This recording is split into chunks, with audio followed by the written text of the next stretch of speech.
Գյորջյան Կասկադ 60 ամիս փուլային վճարում բազմաթիվ առավելություններ։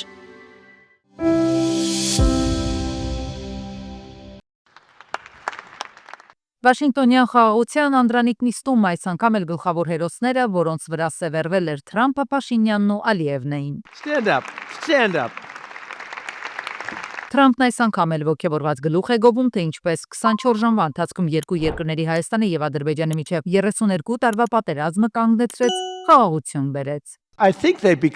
Կարծում եմ նրանք կընկերանան։ Չգիտեմ, իրավունք ունեմ այդպես ասել, թե ոչ, բայց ես այդպես եմ կարծում։ Չէ՞ որ նրանք ընկերներ են, չէ՞։ Ոտքի կանգնեք։ Ինչու է Թրամփն անընդհատ ուշադրություն հրավիրում Փաշինյանի ու Ալիևի վրա։ Ըստ փորձագետների աշխարհում Թրամփի կանգնեցրած պատերազմների մեջ ֆունդամենտալը, սակայն ոչ ամբողջական հայ-ադրբեջանականն էր։ Դա տեղի ունեցել Թուրքիայի հետ ուղիղ կոորդինացիայի արդյունքում, ինչի մասին Սթիվ Վիթկոֆն է ասել, ավելին իրենք Հայաստան եւ տարածաշրջան ներթափանցելով կարողանում են իրենց կարևորագույն թիրախային խնդիրներից մեկը լուծել։ Թիրախը այս պարագայում Իրանի Իսլամական Հանրապետությունն է։ Իրենք շատ լավ հասկանում են, որ ի շնորհիվ Ալիևի եւ Փաշինյանի ստացել են խաղաքարտ Իրանի դեմ բանակցություններում։ Այդ իսկ պատճառով էլ իրենք անդադար սա շեշտում են։ Ավելին, մենք նաեւ խաղաքարտ ենք դարել Ռուսաստանի հետ բանակցություններում Ամերիկայի Միացյալ Նահանգների։ Եվ ահա խոշոր երկաթե թռչունով Վաշինգտոն մեկնած Փաշինյանը տունդարձի ճանապարհին եւս մեկ գրառում է կատարել։ Վաշինգտոնից Հայաստան է վերադառնում խաղաղության ավելի մեծ վստահությամբ, Հայաստանին կարոտած։ Երաս Խախուրի երկաթուղին վերականգնելու Հայաստանի կառավարության առաջարկին դրական արձագանքեցին Մոսկվայից, առարկայական բանակցություններ սկսելուն Ռուսաստանը պատրաստ է։ 14 կիլոմետր ճանապարհով իրար կմիանան հայկական ու ադրբեջանական երկաթգծերը, մի քանի կիլոմետրով Հայաստանն ու Թուրքիան։ Հայկական կողմի դիմումի համաձայն եւ ելնելով Հայաստանի ժողովրդի հանդեպ բարեկամական եղբայրական զգացմունքներից, Ռուսաստանի Դաշնությունը որոշել է առարկայական բանակցություններ սկսել Հայաստանի երկաթուղիների երկու հատվածները վերականգնելու համար։ Սյունիքի ամերիկյան ճանապարհը թրիփը Դոնալդ Թրամփի պատվին կոչված խաղաղության ու բարգավաճման երթուղին, որ Ադրբեջանից Նախիջևան անխոչնդոտ կապն է ապահովելու, Հայաստանի իշխանություններն ուզում են ավելի երկար ձգվի, քան 43 կիլոմետր է։ Նախիջևանում ոչ թե ավարտվի, այլ ընդհակառակը գա հասնի այստեղ, միանա երկաթուղուն, շարունակվի մինչև Թուրքիա։ Միայն թե Ալիևը այս հարցում այլ հաշվարկներ ու նպատակներ ունի։ Միևնույն ժամանակ որոշ ուժեր եւս ձևակերպել է վարչապետը, ուզում են թրիփը Հայաստանի տարածքով անցնի միայն Մեղրիից Նախիջևան ճանապարհին։ Հետո մեր երկրի ծրագրով կշրջանցեն մեզ։ Ըստ Փաշինյանի, սա այն պատճառով, որ Հայաստանի երկաթուղին Ռուսաստանն է կառավարում։ Ցավոք սրտի Ռուսաստանի եւ շատ երկրների հարաբերություններ սուր են։ Եվ ես զգում եմ, մենք իհարկե ամեն ինչ անում ենք հետ համոզելու համար եւ համոզելու համար, որ այո, Ռուսաստանի կառավարման ներքո է, բայց Հայաստանի սեփականությունն է եւ Ռուսաստանը մեր տպավորությամբ եւ համոզմամբ որևէ ձևով չի ցանկանում եւ գործնականում էլ խոչընդոտ չի հարուցի մեր տարածաշրջանային նախագծերի վերաբերյալ։ Բայց մինչև Հայաստանի կառավարությունը այդպես էլ չբացահայտվող ուժերին եւ բանակցությունների սեղան հասած մյուս երկրներին համոզում է, Թուրքիան ու Ադրբեջանը իրենց մեծագույն ծրագիրն են կյանքի կոչում, ակտիվ շինարարության փուլում են, Հայաստանի տարածքով իրար ավելի շուտ կհասնեն, բայց առայժմ նախընտրում են երկու երկիրն իրար կապել մի քանի 100 կիլոմետր անցնելով։ Մենք արդեն խաղաղության պայմաններում ենք եւ Հայաստանով անցնում է երկաթուղի։ Ինչու է մի քանի միլիարդ դոլար ծախսում ստեղծելու համար մի բան, որը արդեն իսկ գոյություն ունի։ Իհարկե, այդ հարցին դիվանագիտական լռությունով են պատասխանել։ Թուրքիան եւ Ադրբեջանը չեն ուզում Հայաստանի տարածքով անցնել, որովհետեւ իրենք շահագրգռված չեն Հայաստանի կոմունիկացիաների ապաշրջափակմամբ, իրենք շահագրգռված չեն Հայաստանի Հանրապետության տնտեսության զարգացմամբ, հետեւաբար իրենց համար ավելի նախընտրելի է միլիարդավոր նույնիսկ դոլարներ ներդնել կարճ դիլիջու երկաթգիծը կյանքի կոչել, քան Հայաստանի տարածքով կոմունիկացիաների ապաշրջափակում իրականացնել։ Երաս Խախուրիկը կվերագործարկվի, թե այնուամենայնիվ Կովկասը կձևեն շրջանցող ճանապարհներով։ Տարածաշրջանի երկաթուղային նախագծերը միայն ենթակառուցվածքների հարց չեն, ասում են մասնագետները։ Փորձագետների գնահատմամբ հատկապես այստեղ մեզ մոտ դրանք նախ քաղաքական հաշվարկների, ազդեցության գոտիների եւ տնտեսական ապագայի մասին են։ Հայաստանը փորձում է դառնալ հաղորդակցությունների խաչմերուկ, սակայն գործընթացը միայն Երևանի ցանկություններից կախված չէ, այլև մեծ խաղացողների դիրքավորումից։ Ժնևում Ադրբեջանի արտաքին գերատեսչությունից Էլնուր Մամեդովն է անդրադարձել հայ-ադրբեջանական հարաբերությունների կարգավորմանը, առաջ տարել վերադասի Հեյդարի որդի Ալիևի թեզերը, բարձր ամբիոնից եւս մեկ անգամ իդուր աշխարհի բարձրաձայնել, թե որ նախապայմանների դեպքում Հայաստանի հետ խաղաղություն կհաստատեն։ Ակնկալում ենք, որ Հայաստանը կհաղթահարի կարգավորման գործընթացի հիմնական խոչընդոտը, սահմանադրության փոփոխությամբ օրինական կերպով հրաժարվելով Ադրբեջանի նկատմամբ տարածքային պահանջներից։ Մամեդովը խոսել է նաև Բաքվի բանտերում ապօրինի պահվող հայ գերիների մասին, իբրև թե պատերազմական հանցագործությունների եւ մարկության դեմ ուղղված հանցագործությունների մեջ մեղադրվողների դատավարությունները անցկացվել են միջազգային եւ ազգային իրավունքի նորմերին համապատասխան։ Այս անգամ էլ հայկական դիվանագիտությունը անպտուղ էր։ Թշնամու հետ մարդասիրությունից խոսելը պատմական անցքերի խեղաթյուրումը հիշատակել է առնվազն չի դիրքավորի առաջնագծում։ Մենք ընտրել ենք հաշտեցման դժվարին ուղին։ Սա անշուշտ բարդ գործընթաց է, հաշվի առնելով, որ 19 հայ պահվող անձինք դեռևս գտնվում են Բաքվում, առկա է անհայտ կորած անձանց ճակատագրերի պարզաբանման եւ բռնի անհետացումների դեպքերի բացահայտման անհրաժեշտություն եւ միաժամանակ տարածվում են խեղաթյուրված պատմական նարատիվներ։ Հայ-ադրբեջանական բանակցային գործընթացում ակտիվ ներգրավվածություն ունեցող Մամեդովը արևմտյան Ադրբեջան նարատիվին զարդարող եւս մեկ տերմինոլոգիա է կիրառել, այսպես կոչված մեծ վերադարձի ծրագիրը, որը ըստ ադրբեջանցու նախատեսում է ներքին տեղահանված անձանց անվտանգ ու արժանապատիվ վերադարձ։ Ադրբեջանցիները արդեն 3 տարի է պետական ծրագրի շրջանակներում ցուցակագրում են այն մարդկանց, ովքեր ցանկություն ունեն վերադառնալու Հայաստանի Հանրապետություն, իրենց նախկին բնակության վայրերը Հայաստանի Սովետական Սոցիալիստական Հանրապետության գոյության տարիներին։ Ադրբեջանական պետությունը յուրաքանչյուր վերադարձողի կոստանում է 70,000 ամերիկյան դոլար գումար վերադարձի այսպես ասած պարագայում եւ խնդիր է դնում, որ այդ գումարը տրամադրելու պարագայում Հայաստանի Հանրապետությունը պետք է ստանձնի պարտավորություն ապահովելու այս մարդկանց գույքային այսպես իրավունքները։ Ադրբեջանի այս պաշտոնյան էլ բարձր ամբիոնից արծարծեց այսպես կոչված Զանգեզուրի միջանց կամ միջին խոսույթը։ Մամեդովը մարդու իրավունքների լիարժեք իրականացման համար լուրջ խոչընդոտ է համարում Արցախյան երկրորդ պատերազմից հետո լայնածավալ ականապատումը։ Հիշեցնենք, իդեպ Փաշինյանը տարիներ առաջ Գավառում հայտնել էր, որ ականապատ դաշտերի քարտեզներ են փոխանցել Ադրբեջանի։ Ավելին Փաշինյանը հայտնել էր նաև, որ Սերգեյ Լավրովի հետ որոշակի քարտեզներ են ուղարկել Ադրբեջան։ Դա ճիշտ է, համապատասխանում է իրականությանը։ The Washington Times-ի հոդվածագիր Ստեփան Փեչդիմալջին Ադրբեջանը տեղ չունի Թրամփի խորհրդում վերտառությամբ հոդվածում գրում է, որ Հայաստանի հետ 30-ամյա հակամարտությունից հետո Ադրբեջանը չի կարողացել խաղաղության հասնել երկխոսության բանակցությունների կամ դիվանագիտության միջոցով։ Ադրբեջանն իր նպատակներին հասել է 2023 թվականի ռազմական հարձակման միջոցով, նախքան Լեռնային Ղարաբաղի ամբողջ հայ բնակչությանը իրենց տներից վտարելը, նրանց ամիսներ շարունակ սովի մատնելով շրջափակման միջոցով։ Սա խաղաղություն անվանել նշանակում է վերաիմաստավորել այդ բառը, տալով դրան լիակատար հնազանդության նշանակություն։ Հոդվածի հեղինակը հիշեցնում է, որ Արցախի զաբթումից ի վեր Ադրբեջանը չի խոսում եւ չի պահում իրեն որպես խաղաղության ձգտող երկիր։ Այն ավելի շատ նման է մի երկրի, որը ցանկանում է տիրանալ Հայաստանին։ Ադրբեջանը շարունակում է ապօրինի առանց որևէ պատշաճ իրավական ընթացակարգի անազատության մեջ պահել հայ գերիներին, այդ թվում մարդասեր Ռուբեն Վարդանյանին։ Armenia and Azerbaijan. Թրամփն այս անգամ ճիշտ արտաբերելով Հայաստան եւ Ադրբեջան անունները կրկին հայտարարել է,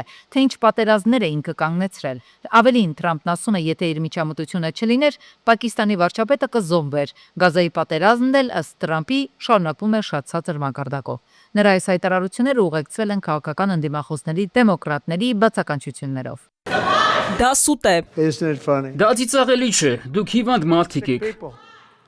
Իդեպ Washington Times-ի հոդվածագիրը ընդգծել է, որ Թրամփի ստեղծած խաղաղության խորհուրդը շատ առումներով զուտ ներկայացուցչական քաղաքական թատրոն է, որը նպատակ ունի ուժը վեր դասել սկզբունքներից։ Հոդվածագիրը հայտնում է, որ օրինակ փաստը, որը Ադրբեջանը ներառված է խաղաղության խորհրդում, այդ երկրին խաղաղասեր չի դարձնում։ Այն ըստ լրագրող Փեչդիմալջի պարզապես ցույց է տալիս, թե որքան հեշտությամբ կարելի է գնել, վաճառել ու մանիպուլացնել խաղաղության գաղափարը ավտորիտար նպատակներին ծառայեցնելու համար։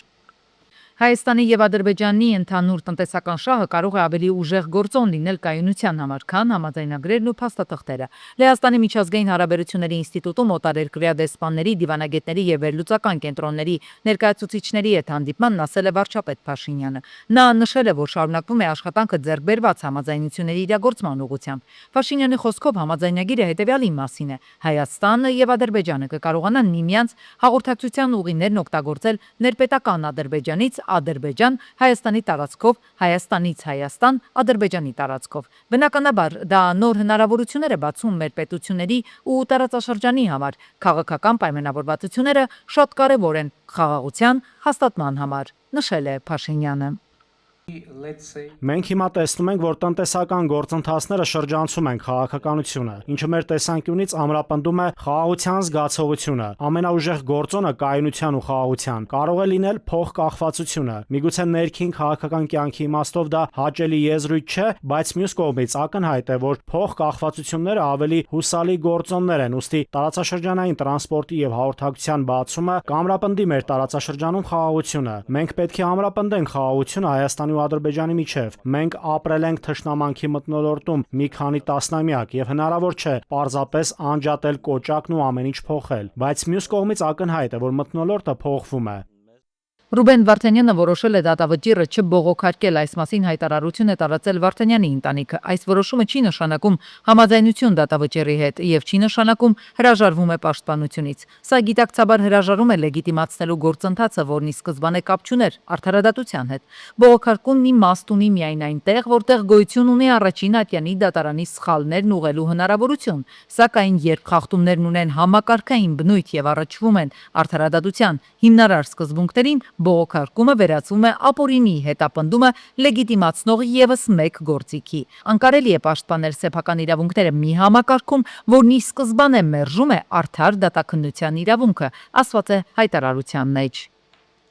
Ամերիկան 100 հայկական բեռնատարներ կանգնած են Կոբի քաղաքի տերմինալում։ Հայկական կողմը սպասում է Վրաստանի պարզաբանմանը։ Բեռնատարները հիմնականում բեռնված են շինանյութով եւ վարորդները պնդում են, որ փաստաթղթերի հետ խնդիրներ չեն եղել։ Էկոնոմիկայի նախարար Պապոյանը հայտնել է, որ հայկական կողմի համար իրավիճակը անհասկանալի է եւ պարզաբանում է խնդրել Վրաստանի էկոնոմիկայի նախարարից։ Վրացական կողմը նշում է, որ կանգնեցումը իրականացրել է Վրաստանի ֆինանսական ոստիկանությունը, որոշակի ռիսկեր հայտնաբերելու նպատակով։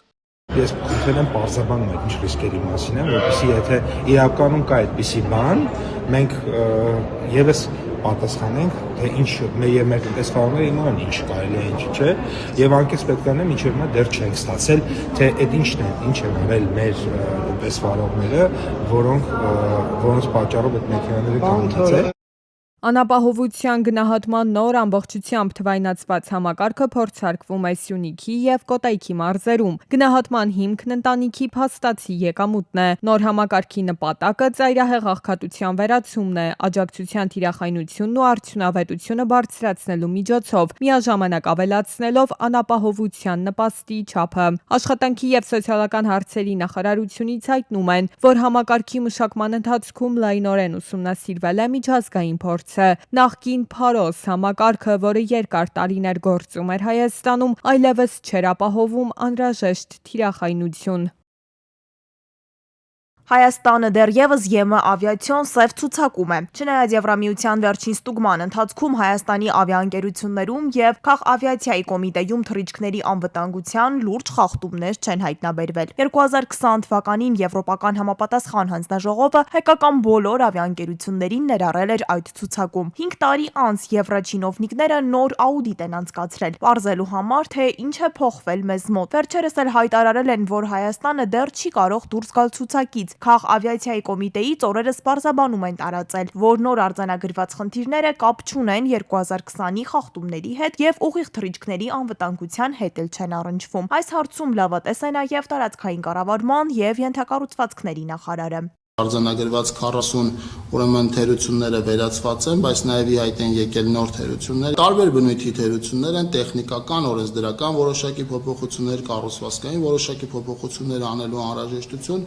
Սեպտեմբերյան աուդիտից հետո արձանագրված թերությունների շուրջ 60%-ը արդեն ուրեմն շտկված են եւ մենք շարժվում ենք մյուսները շտկելու եւ օր առաջ ծև ցուցակից դուրս գալու հարցը կարգավորելու ուղղությամբ։ Խնդիրը ըստ կոմիտեի վերաբերում է կառավարման ու վերահսկողության համակարգին, մասնավորապես ավիաընկերությունների սերտիֆիկացման եւ վերահսկման գործընթացներում որակի ապահովման համակարգը դեռ լիարժեք չի աշխատում։ Այս համակարգը նոր է ներդրվել եւ դրա արդյունավետ գործելու համար ժամանակ է պետք։ Այս պահին կոմիտեն արդեն մշակել է ճանապարհային քարտեզ թե արագ, թե երկարաժամկետ քայլերով։ Միաժամանակ վերանայվում է ավիացիայի մասին օրենքը, որի ընդունումից հետո կփոխվեն մի շարք ենթաօրենսդրական ակտեր, սակայն ոլորտի մասնագետները այդքան էլ լավատես չեն այս հարցում։ Կոմիտեում մասնակիցներ էսպիսի չկան, որ խումբ չկա, որոնք որ դրանով այդպես խորացված զբաղվեին շտկեին, որովհետեւ ծև ցուցակից ի վերջո դուրս գային։ Բավարար քայլեր չեն արվում ինձ թվում է, որովհետեւ դա աշխատանքա պրոֆեսիոնալների պակաս կա, որոնք որ կարող են այդ աշխատանքները իրականացնել։ Նույնիսկ եթե Հայաստանը դուրս գա Եվրամիության ավիացիոն ծև ցուցակից, արդյոք դա նշանակում է, որ քաղաքացիական ավիացիայի ոլորտը Հայաստանում զարգանում է։ Ոչ, նշում են մասնագետները։ Քաղաքացիական ավիացիայի ոլորտի զարգացման համար ներքին շուկայում օդանավակայանների եւ ավիաընկերությունների մրցակցություն է անհրաժեշտ։ Բյուջետային ավիաընկերությունների հետ այլ երկրների իրականացնում են թռիչքներ,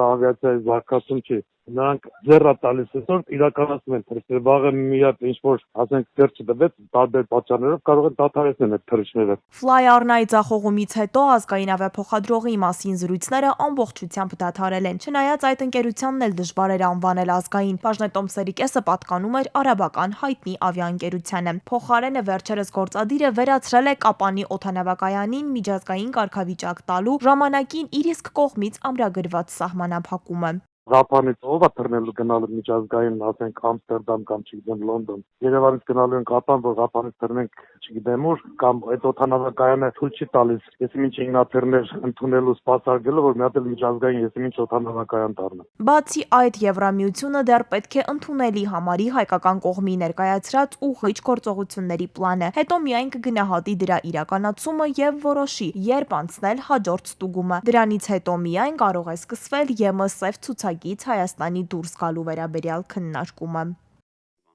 Իշխանական падգամավորները առաջարկում են, որ հուշարձանների պետական ցանկերում ներառված պաշտամունքային կառույցները օտարվեն բացառապես կառավարության հանձնարարությամբ։ Գործադիրը կարող է չտալ այդ համաձայնությունը, եթե տվյալ գույքը ոչ հանրօգուտ կամ ոչ նպատակային օգտագործելու ռիսկ կա, եթե գործարքի պայմանները հակասում են հանրության շահերին, փաստաթղթերը կեղծ են կամ խեղաթյուրված։ Ազգային ժողովի ընդդիմադիր թևը հայտնել է, թե ներկայացված նախագիծը անհիմն է, քանի որ նման նախադեպ չի եղել, որ օրինակ պետական ցանկում ներառված նմանատիպ պաշտամունքային կառույցը երբևէ օտարվի։ Բացի այդ, նախագծի հեղինակները չեն դիտարկել ընդդիմադիրներին ներկայացված առաջարկը, ընդհանրապես չթույլատրել մշակութային կրոնական արժեքների օտարումը։